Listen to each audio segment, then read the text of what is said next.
हाय दोस्तों, welcome to Pankaj electronic. देखिए दोस्तों, फिलिप्स का हमारे पास में एलईडी टीवी आया है। ये सेट स्टैंड बाय में है। इसको स्टैंड बाय से रिलीज करते हैं। ऑन तो हो चुका है लेकिन नो डिस्प्ले में है, देख सकते हैं। इसकी बैकलाइट ऑन है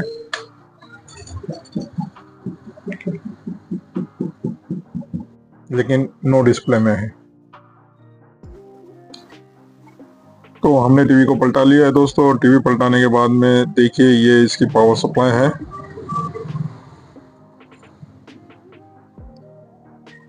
ये इसका मदरबोर्ड देख सकते हैं, ये इनोलेक्स कंपनी का पैनल है। ये इसका मॉडल नंबर है दोस्तों, 39 इंच का पैनल लगा हुआ है इसमें, V390HJ1-XRME1। दोस्तों अभी जिस हिसाब से ये सेट नो डिस्प्ले में है तो हमको वोल्टेजेस चेक करने होंगे। देखिए दोस्तों, ये मदरबोर्ड से भी प्रॉब्लम आ सकता है। अगर मदरबोर्ड से पैनल VCC 12 वोल्ट नहीं निकल रही है तो भी नो डिस्प्ले हो जाता है सेट। और अगर यहाँ पे 12 वोल्ट आने के बाद में DC to DC IC work नहीं कर रही हो तो भी बूस्ट वोल्टेज नहीं बनेंगे।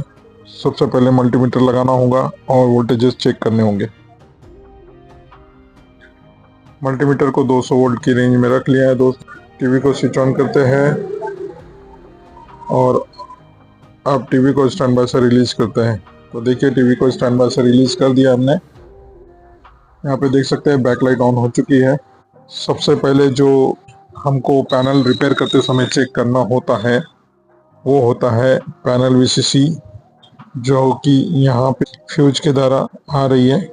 तो मदरबोर्ड से 12 वोल्ट तो परफेक्ट आ रहे हैं दोस्तों। उसके बाद में आगे तो देख सकते हैं यहाँ पे भी 12 वोल्ट दूसरे छोर पे भी आ रहे हैं फ्यूज के। इसका मतलब हमारे पैनल VCC ओके है। अब ये 12 वोल्ट कहाँ जाएंगी दोस्तों? तो ये 12 वोल्ट सबसे पहले जाएंगी हमारी DC to DC IC में, और ये DC to DC IC जो सबसे पहले वोल्टेज बनाएंगी वो 3.3 वोल्ट बनाएंगी दोस्तों। तो हम पहले 12 वोल्ट चेक कर लेते हैं कहाँ पे आ रहे हैं।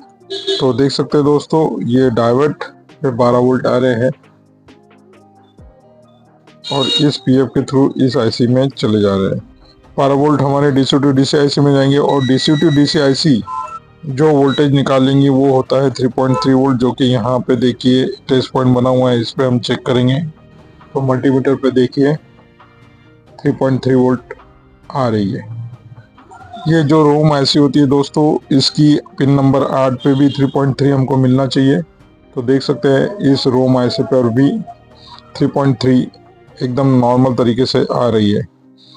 अब ये 3.3 इस प्रोसेसर में जाएंगी दोस्तों, और ये प्रोसेसर जो इनेबल सिग्नल निकालेंगी वो होती है 3.3।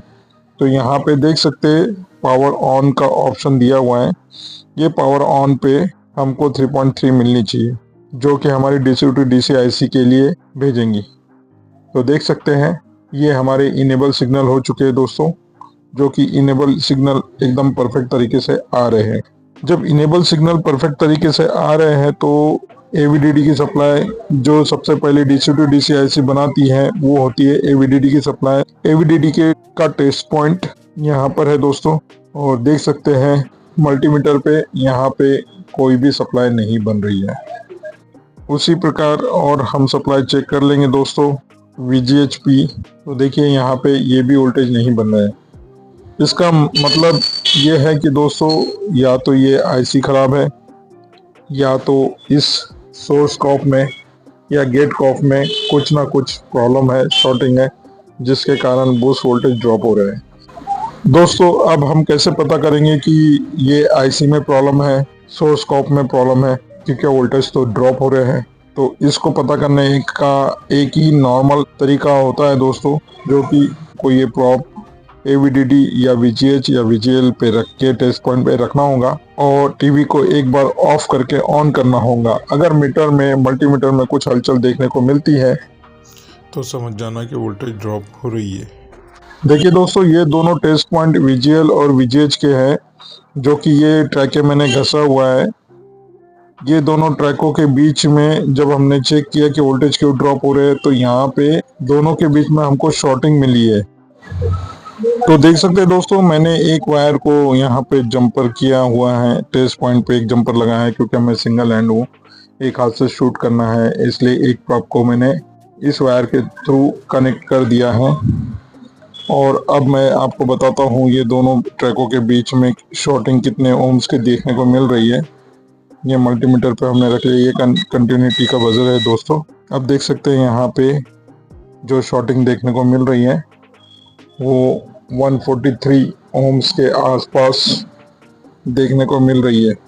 अब हमको क्या करना होगा दोस्तों, सबसे पहले हमको ये ट्रैकों को कट करके देखना होगा, और ये चेक करने के लिए हमको ये दोनों में से दो ट्रैकों को भी कट करके देख सकते हैं, या सबसे पहले हम एक ट्रैक को कट करके देखेंगे, जो कि ये विजेल की ट्रैक को मैंने ऑलरेडी कट किया था। तो इसी को डिशोल्डर करके देख लेते हैं कि हमारे बूस्ट वोल्टेज बन रहे हैं या नहीं बन रहे। तो ठीक है दोस्तों, एक बार हम फिर टीवी को ऑन करते हैं। टीवी ऑन करने के बाद में टीवी को स्टैंड बाय से रिलीज करते हैं और अब हम चेक करेंगे। देख सकते हैं मैंने ये ट्रैक को अलग से कर दिया है कट, और अब हम देखते हैं कि बूस्ट वोल्टेज बन रहे हैं या नहीं बन रहे। डायरेक्ट यहाँ पे हम चेक कर लेते हैं विजेल की सप्लाई बन रही है या नहीं बन रही। तो देख सकते हैं दोस्तों, हमने विजेल की ट्रैक को कट कर दिया, ओनली एक ट्रैक को कट किया है। और अब हम यहाँ पे टीवी को ऑन कर दिया है। टीवी देखिए ऑन कंडीशन में है अभी। ये नीचे जा रहा है टेस्ट पॉइंट, तो यहाँ पे तो पैनल साइड में है, ऊपर में चेक करेंगे कि वोल्टेज बन रहे हैं या नहीं बन रहे। तो देखिए दोस्तों, यहाँ पे -7 वोल्ट 7.9 वोल्ट बनने शुरू हो चुके हैं। विजेज को चेक करते हैं। तो विजेज देखिए यहाँ पे 18.9 समथिंग कुछ वोल्ट बनने शुरू हो चुके हैं, जो कि कुछ वोल्टेज कम है। एवीडीडी का टेस्ट पॉइंट है। एवीडीडी देखिए दोस्तों 17 वोल्ट एकदम परफेक्ट तरीके से बन रहे हैं। विजेज और विजेल के बीच में शॉर्टिंग देखने को मिल रही थी हमको। विजेज की भी ट्रैक को कट करेंगे दोस्तों। तो देख सकते हैं दोस्तों, हमने विजेज की भी ट्रैक को अब कट कर दिया है, और अब इस पे वोल्टेज चेक करते हैं। टीवी ऑन है। जब भी देखिए 18 वोल्ट आ रहे थे, और अभी हमने पैनल साइड से ट्रैक कट कर दिया, तो अब 24 वोल्ट यहाँ पे बनने लगे हैं, और विजेल में -8 वोल्ट बनने लगे हैं। तो इस तरीके से हमने यहाँ तक के काम कर लिया है। अब बूस्ट वोल्टेज बनने शुरू हो चुके हैं, इसका मतलब हमारी DC to DC IC okay है दोस्तों। इस तरीके से यहाँ तक के चेक करना होता है। अब हमको इसको बाईपास करना होगा।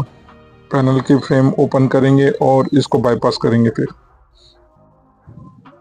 तो देख सकते हैं दोस्तों, हमने टीवी को पलटा लिया है और टीवी पलटा के फ्रेम को ओपन कर दिया है। तो यहाँ पे देख सकते हैं इस इनोलेक्स के पैनल में 4 गेट कॉफ लगे हुए हैं, और हमने इसमें जो जंपर मेथड यूज किया उसके माध्यम से टीवी पर पिक्चर बन चुकी है। अब वो कैसे हमने इस पे जंपर मेथड यूज किया वो मैं आपको बता देता हूँ दोस्तों।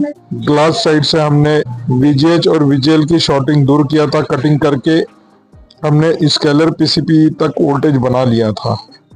यहाँ पे देख सकते हैं दोस्तों, हमने ट्रैकों को कट कर चुके हैं ग्लास साइड से।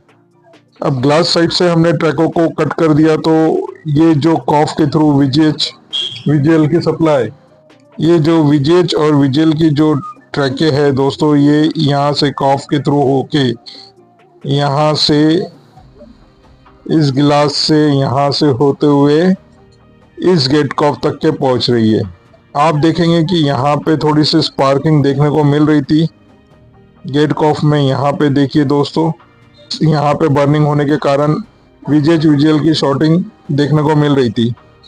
लेकिन ये भी हो सकता है दोस्तों, यहाँ से लेके इस ग्लास के अंदर में अधिकतर शॉर्टिंग देखने को मिलती है।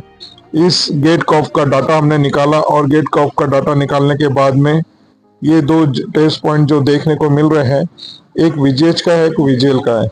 यहाँ से इतना ब्रेक करना था दोस्तों, जो कि हमने यहाँ से कटिंग करके ब्रेक कर दिया है। लेकिन वोल्टेज तो हमको पहुंचाने पड़ेंगे VGH और VGL के, तभी इस गेट कॉफ से इस IC के थ्रू यहाँ पहुंचेंगे, और फिर नेक्स्ट गेट कॉफ पे पहुंचेंगे, फिर नेक्स्ट और फिर नेक्स्ट। और यहाँ पे हमने प्रॉपरली इसको जंपर कर दिया। आपको मैं दिखा सकता हूँ दोस्तों, पिक्चर में क्या इफेक्ट पड़ता है एक मैं निकाल के दिखाता हूँ। अब देखिए, जैसे ही हम इसको डिस्कनेक्ट करके रखे तो यहाँ पे पिक्चर ऑटोमेटिक जाने लगी है, और इसको कनेक्ट करेंगे तो पिक्चर कांस्टेंट रहती है दोस्तों। तो मैं आपको अब इसको जंपर करके दिखाता हूँ और पिक्चर कांस्टेंट करके दिखाता हूँ दोस्तों। जंपर हमने कर लिया है, VGH विजुअल, बाकी और कोई सिग्नल इसमें शॉट नहीं दिखा रहे थे, ओनली VGH विजुअल की शॉटिंग देखने को मिल रही थी। तो इस प्रकार से दोस्तों जंपर मेथड का यूज करके हमने टीवी को ऑन कर लिया है। बट आपको हमेशा जरूरी नहीं होता है कि सिर्फ दो ही, कभी कभी हम सिग्नल के भी जंपर लगाने पड़ते हैं, STV वगैरह भी जोड़ने पड़ती है। तो इस प्रकार से इस टीवी को ओके कर लिया है दोस्तों हमने। ये जंपर को हम ग्लास के अंदर से बराबर निकालेंगे और यहाँ पे शोल्डर करके यहाँ पे लगा देंगे। तो दोस्तों वीडियो अगर अच्छा लगा हो तो लाइक कीजिए, सब्सक्राइब कीजिए, नोटिफिकेशन बेल ऑल करिए मेरे चैनल को। जिन लोगों ने अभी तक के मेरे चैनल को सब्सक्राइब नहीं किया है, मेरे चैनल को सब्सक्राइब कर सकते हैं। ऐसे ही यूजफुल वीडियो मैं मेरे चैनल पर लाते रहता हूँ दोस्तों। मिलते हैं नेक्स्ट वीडियो के साथ में। जय हिंद।